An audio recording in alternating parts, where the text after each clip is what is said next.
And good morning. I'm Tracy Sinclair here at Alaska's News Source.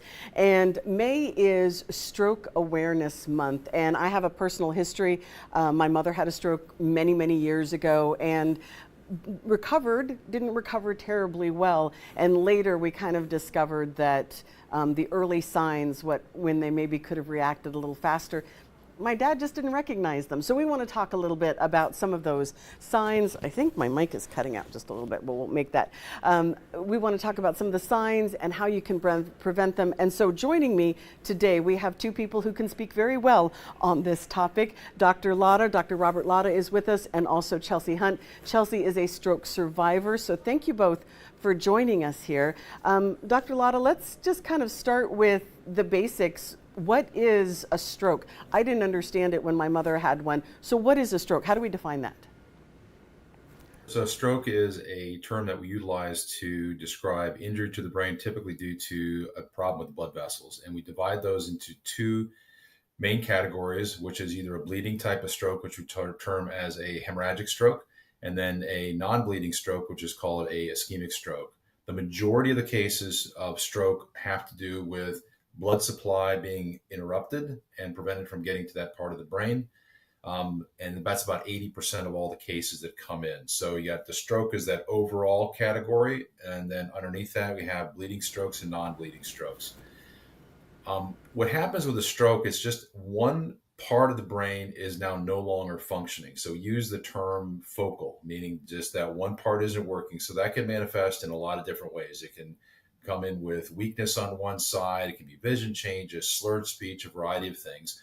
The critical part of stroke is it happens suddenly. So there's no symptom that's there, and then suddenly something happens.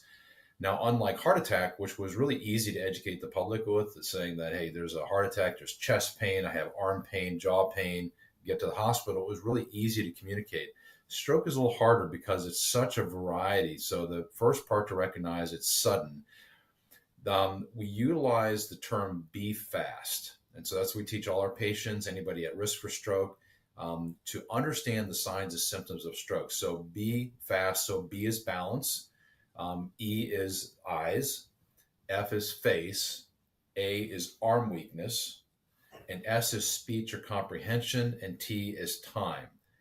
So when a brain is losing blood supply, it is dying very quickly. So I think of it as a major forest fire that's moving very rapidly through the brain. And to think of it, about 1.9 million nerve cells are dying every minute when that stroke is starting. And so we want to recognize those signs and symptoms. So I tell patients that if there's a sudden change, first thing you do is, can you stand up? Can you see around the room? Is there a facial droop? Is there arm weakness? Or are you having problems understanding or speaking? And getting to the hospital is critical. Unfortunately, most of the people are not getting to the hospital in time for us to intervene, right? So they'll have the symptom, and as you mentioned with your mom, your dad didn't really know the symptoms, and so it took a while for them to get to the hospital. And there are some treatments that we can initiate. We can talk about that if there's time. But the most important thing is know that if you're at risk for a stroke, and we can talk a little bit about what those risks are. And then if you do have a symptom, 911 is the way to get to the hospital. Obviously, there's parts of the state that don't have 911, so getting to health aid, getting to your clinic is really critical, so that we can then evaluate you properly, get the scans done that are needed to determine what exactly is going on. And so, Chelsea, what kind of symptoms did you have? Did you experience these, and how quickly did you recognize, or someone around you recognize, what was going on? I was just sitting on the couch, and all of a sudden I noticed my whole left side of my body was, I would say, gone. I was lifting my arm up with my right hand, and it just kept falling down. And I was on FaceTime with my friend in Idaho, and she actually was like, "What's wrong with you? Why can't you speak?" And she was able to call my mom, who then called my 12-year-old, who actually noticed the signs right away. And he was able to call 911 to get them there super fast. So it was, be fast. He didn't have any prior knowledge of symptoms of stroke or anything, but he did notice there was something going on with my face and my speech, and my whole left side, was completely gone.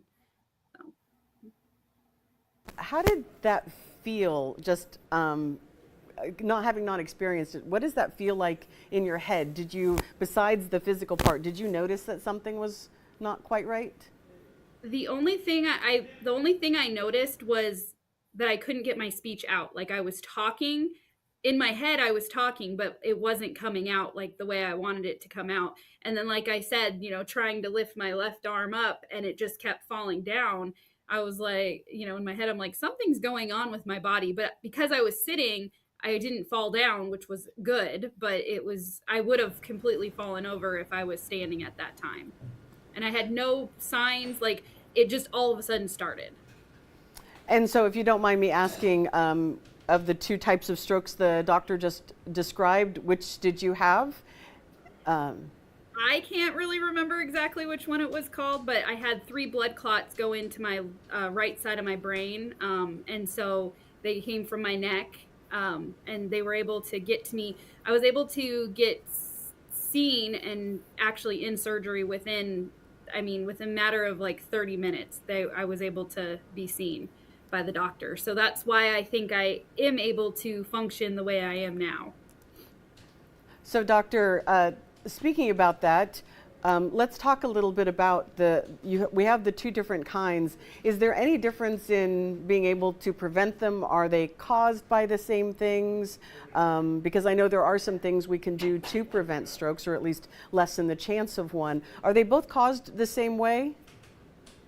Yeah, so when we look at the ischemic stroke, which is a non-bleeding stroke, there are three main causes for that in large categories. So it's either a heart problem, it is a blood vessel problem, or it's a blood clotting problem. And each of those, where a blood clot can form and obstruct a pathway of blood to the brain, those are all those ischemic stroke. Now, some of the risk factors for that, such as high blood pressure, diabetes, tobacco use, now we know marijuana use, we're looking at all those things can create both a hemorrhagic or bleeding stroke as well as an ischemic stroke.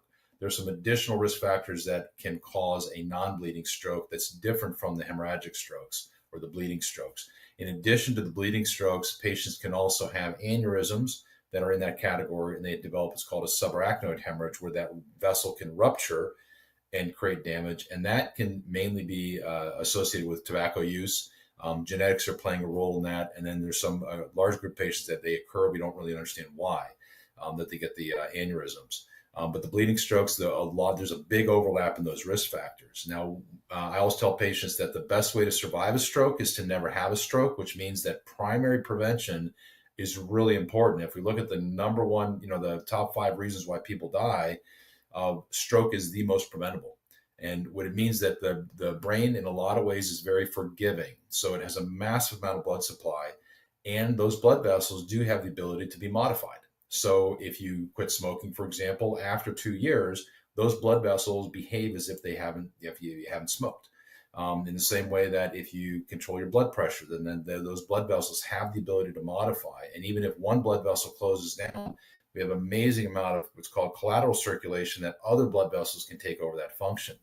One way to kind of look at your risk, so the American Heart Association has Life's Essential Eights. It's something, if you just put that in your computer, it'll pull out and really looking at those 8 main categories to maintain your health. So it looks at, which blood pressure, blood sugars, your cholesterol, your weight, exercise level, tobacco use, sleep is an important part of it. What you eat is important. So all those 8 components, and then you can take a look, and they have a little test that you can do. They also have these Life Essential Eights for kids, which is important as well. And so both of those, sort of paying attention to those things, can really modify both your risk for heart attack as well as your risk for stroke. And so, Chelsea, how has your life changed since you had your stroke? I basically went back to normal. Just like I said, I didn't have a lot of side effects from it. I was only in the ICU for 4 days and then was able to go home. I have really changed my eating habits. I've actually lost 105 pounds since last year. Just trying to stay healthy and be there for my kids, because it was close call there. And I just wanted to make sure to be healthy and drink lots of water and really watch my blood pressure. That was the other thing, is before my stroke, I wasn't really into taking my medications. And now I'm like clockwork, like take my medications, make sure to be on time with everything, not miss anything, and just keep up with being healthy.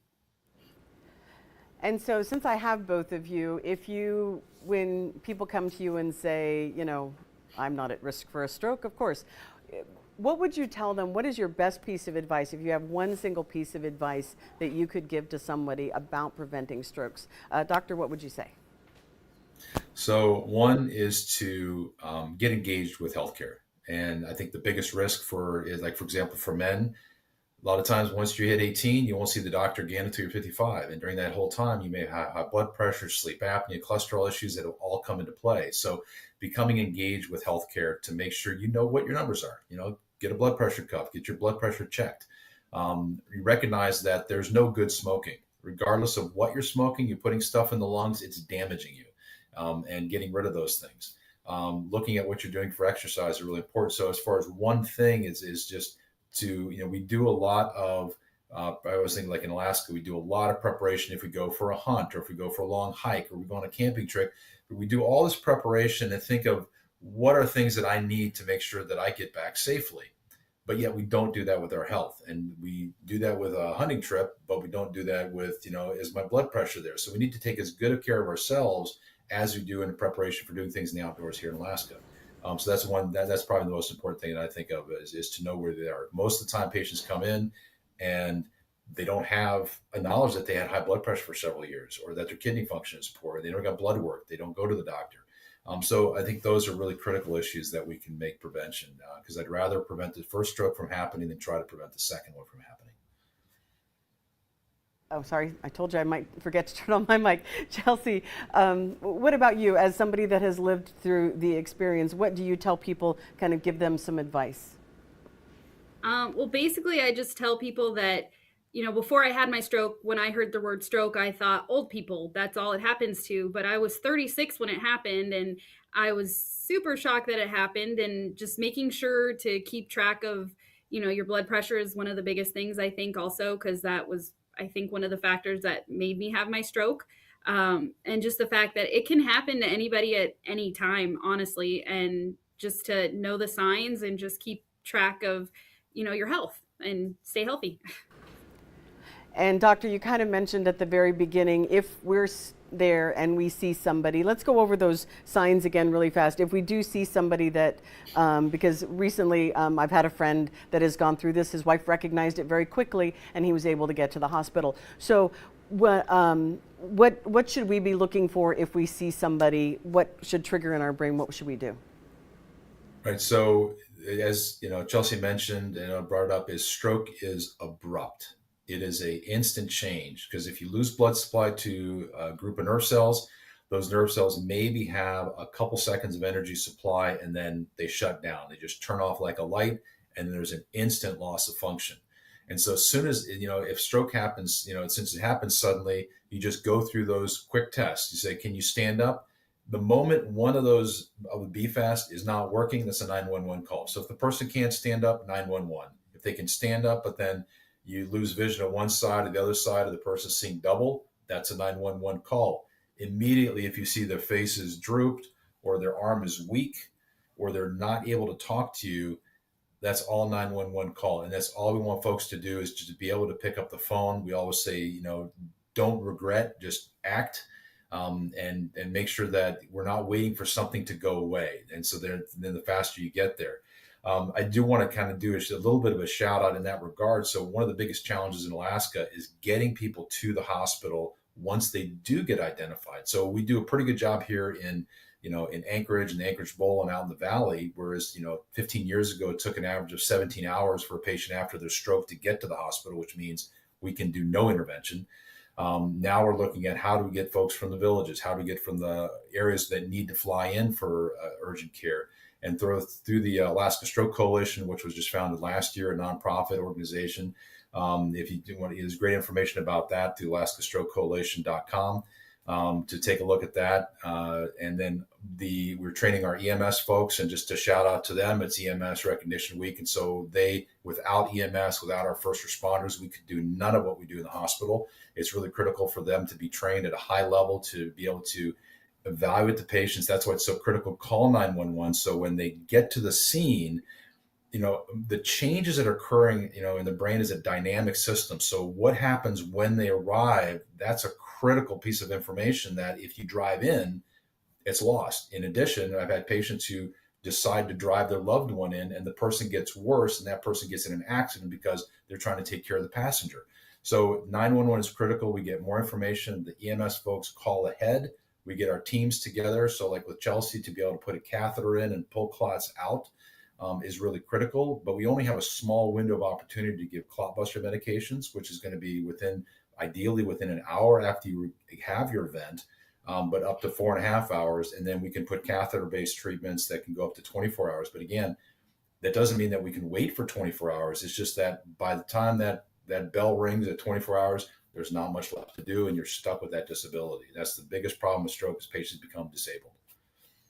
Yes, like I said, that was what happened to my mother. She survived, but she was, her speech was impaired and her left side of her body was weak for the rest of her life. So definitely good information for us, and as you mentioned, for all Alaskans, particularly if you are in a rural area and you need to get help extra fast. So thank you both so much, Dr. Robert Latta and Chelsea Hunt. I really appreciate you guys spending a little bit of time with us to just kind of go over some of these topics, and maybe we help somebody who didn't know some of those signs. So thank you guys for joining us so much here at Alaska's News Source.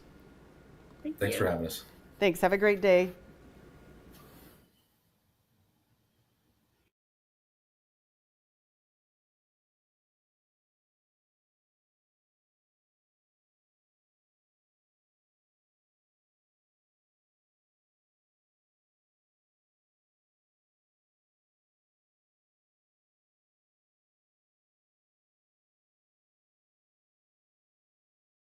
I don't know if you guys are still there.